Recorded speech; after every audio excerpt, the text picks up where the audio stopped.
Bismillahirrahmanirrahim. Assalamualaikum warahmatullahi wabarakatuh. Alhamdulillah wa kafa, wassalatu wassalamu ala nabiyyi Mustafa sallallahu alaihi wasallam wa ala alihi wa sahbihi as-sidq wal wafa. Yang honorable of speakers, honorable of audience and moderator. Perkenalkan, pada kesempatan ini kami akan menyampaikan beberapa catatan-catatan yang telah kami dapatkan dari kajian mengenai the moderation values of Prophet Musa's preaching in the Quran, yaitu nilai-nilai moderasi daripada dakwah Nabi Musa alaihissalam yang ada di dalam Al-Quran. Tulisan ini atau artikel ini muncul karena kita lihat fenomena yang ada di masyarakat, khususnya di dunia Muslim, itu banyak terjadinya diskriminasi ya kepada mereka yang tidak sepaham dengan kelompok tertentu. Jadi ada kelompok tertentu yang memaksakan pendapatnya, kemudian mengklaim kelompok yang lain itu bersalah, tidak sesuai dengan syariat. Akan ada yang mengkafirkan, menyalahkan, mengklaim mereka itu termasuk golongan penghuni neraka dan sebagainya. Sehingga ini sangat bertentangan dengan nilai-nilai Islam yang rahmatan lil alamin.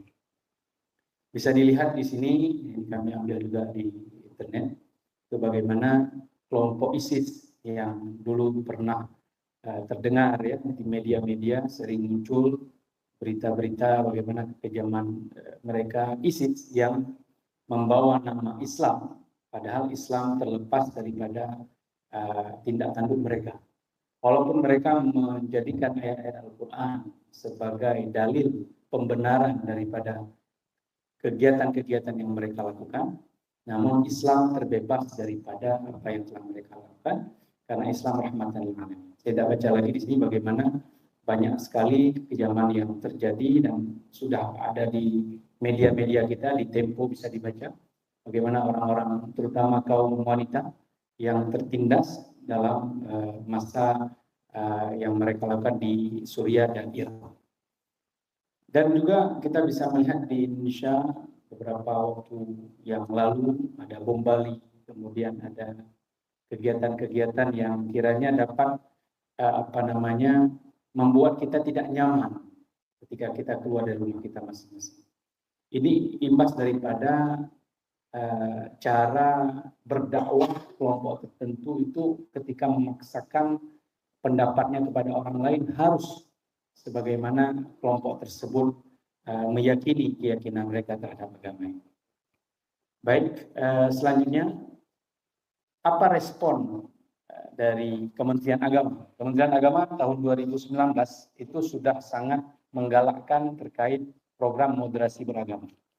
Jadi kita sudah melihat banyak sekali kegiatan-kegiatan dari Kementerian Agama yang untuk mewujudkan kegiatan moderasi beragama. Artinya memahami agama Islam dengan benar, dengan moderat. Bukan bermakna moderasi beragama ini memangkas prinsip-prinsip dalam Islam, tidak. Tetap menjalankan agama Islam sesuai dengan yang telah kita lihat dalam Al-Quran dan dalam Sunnah. Jadi pengamalan dalam agama Islam inilah yang ingin dari Kementerian Agama untuk umat Islam ini moderat. Kalau kita lihat dalam sebuah hadis, dalam sebuah riwayat, ketika ada beberapa sahabat Nabi Muhammad SAW itu, mereka berbincang-bincang dengan sesama mereka. Ada salah seorang dari mereka mengatakan, saya ini selalu berpuasa. Tidak pernah saya berbuka puasa. Jadi sepanjang hari berpuasa. Itu puasa wisata. Kemudian ada lagi salah seorang sahabat berbicara, dia membanggakan bahwasanya dia selalu sholat malam. Dia tidak tidur. Kemudian ada satu lagi, dia membanggakan dirinya selalu beribadah, dia tidak berkeluarga, tidak menikah. Maka Rasulullah keluar dan menghampiri ketiga sahabat itu. Kemudian Rasulullah mengatakan, saya ini adalah orang-orang yang paling bertakwa di antara kalian. Namun saya tetap berkeluarga, saya tetap menikah. Saya berpuasa dan saya juga berbuka. Saya juga sholat malam dan saya juga istirahat. Ini menunjukkan bahwasanya Rasulullah SAW mengajarkan kepada kita semuanya bagaimana moderat dalam memahami ajaran agama.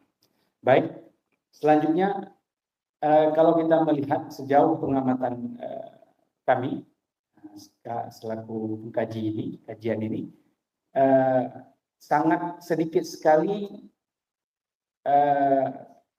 sumber moderasi beragama ya daripada kisah Al-Quran. Selama ini kita melihat ayat-ayat yang dijadikan sebagai landasan bermoderasi beragama ini, artinya wasatiyah ini dalam beragama, itu banyak sekali daripada ayat-ayat hukum. Nah, maka kami mencoba melihat catatan dari para ulama tentunya, bagaimana moderasi beragama ini dapat dilihat daripada kisah-kisah Al-Quran. Padahal ayat-ayat kisah dalam Al-Quran itu lebih banyak daripada ayat-ayat hukum. Tapi kenapa selama ini ayat-ayat kisah itu tidak jarang untuk dikaji. Maka kami mencoba menganalisa bagaimana moderatnya Nabi Musa alaihissalam dalam berdakwah sesuai dengan surat Toha ayat 44.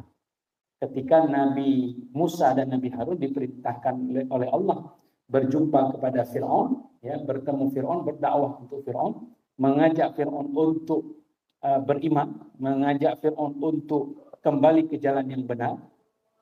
Allah mengatakan, faqula lahu qawlan layyina.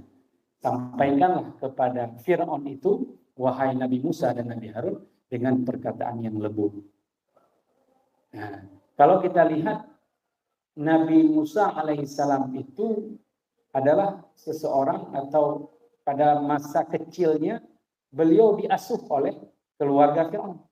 Namun ya semuanya dalam kuasa Allah, pada akhirnya Nabi Musa itu adalah orang yang sangat menentang apa yang dilakukan oleh Fir'aun.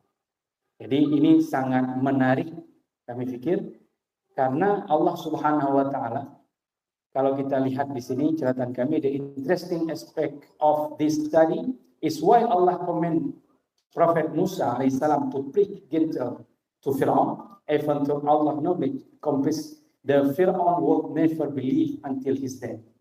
Yang menarik di sini menurut kami, kenapa Allah masih memerintahkan Nabi Musa untuk berdakwah kepada Fir'aun yang sangat kejam, akan mengaku dirinya sebagai Tuhan.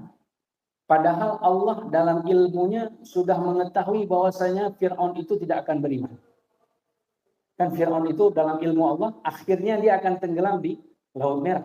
Tapi mengapa Allah masih memerintahkan Nabi Musa itu untuk berdakwah kepada Fir'aun dengan cara yang qaulan layyina tadi, dengan perkataan yang lembut? Maka jawaban di sini, karena Allah ingin mendidik, teach the humanity that even inviting someone who claims to be a God to the trust must be done with wisdom, let alone inviting people who knowledge Allah is their Lord. Kalau Fir'aun yang mengaku sebagai Tuhan saja harus diajak dengan cara yang lembut, apalagi dengan yang bukan Fir'aun, yang tidak pernah mengaku dirinya Tuhan, yang masih beriman. Maka coba kita lihat di sini, kami melihat di dalam Al-Quran ada 136 kali penyebutan nama Nabi Musa alaihissalam dibandingkan nama-nama Nabi yang lain.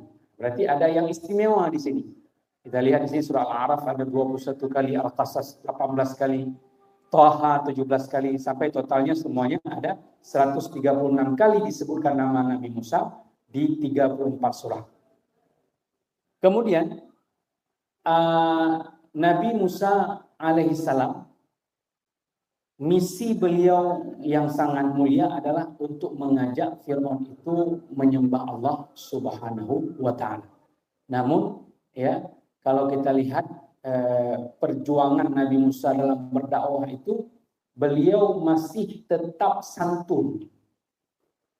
Dalam surat Thaha, faqula lahu qawlan layyina la'allahu yatadhakkar aw yakhsha. Speak to him gently, perhaps he may take warning to fear Allah.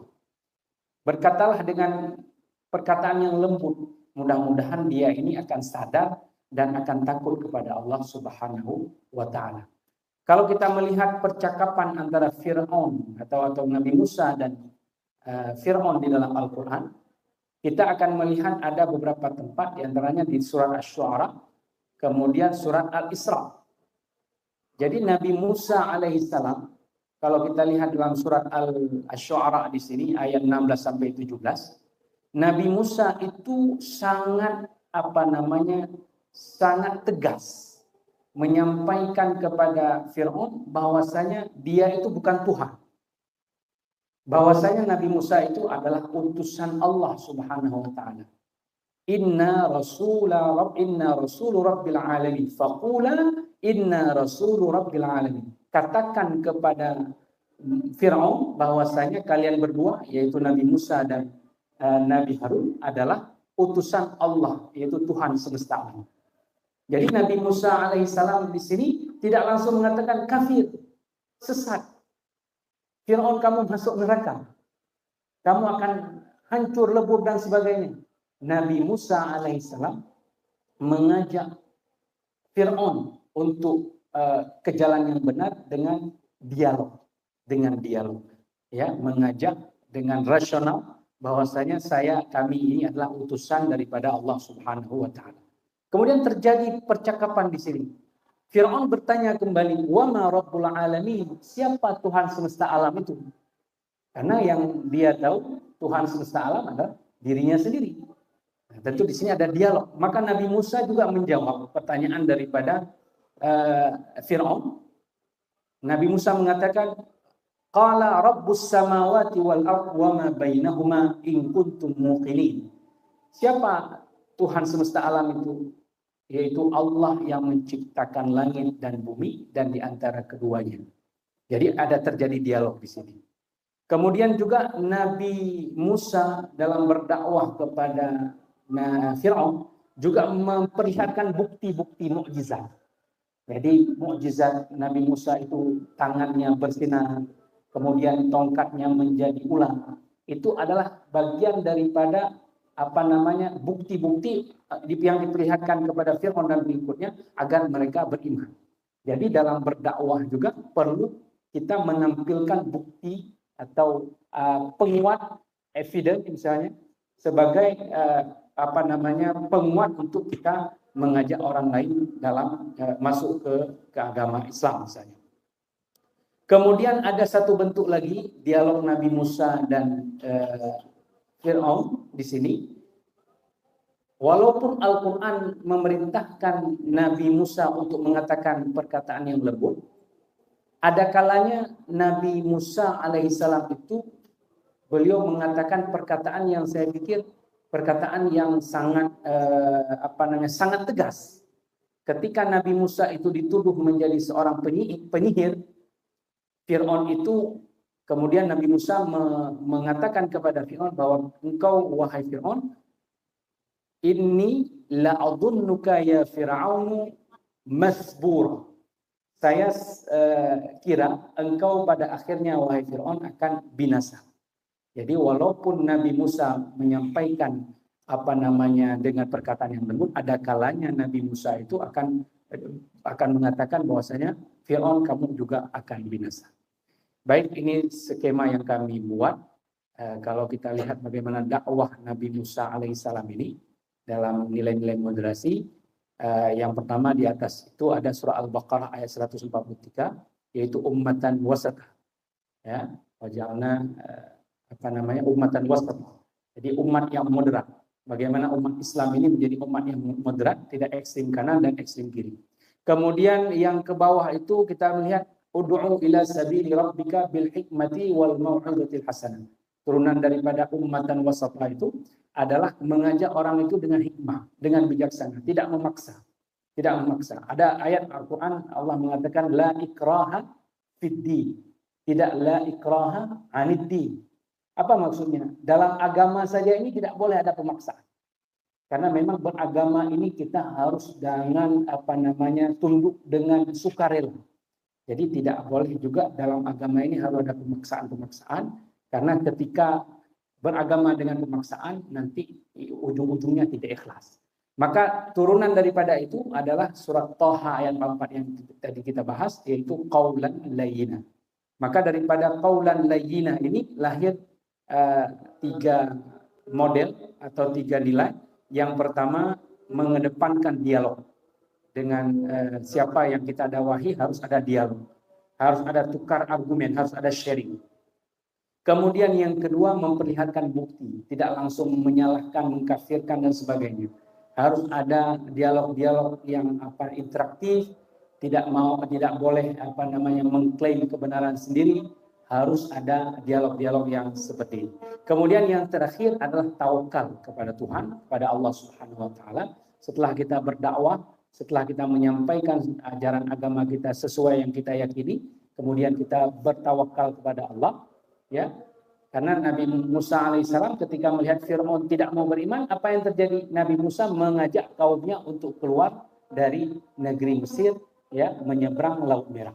Jadi tetap menyerahkan semuanya kepada Allah Subhanahu wa taala. Demikian yang dapat kami sampaikan, tentunya banyak sekali kekurangan, mohon masukan dari audiens semuanya. Afu minkum wallahu muwaffiq ila aqwamit thoriq. Wassalamualaikum warahmatullahi wabarakatuh.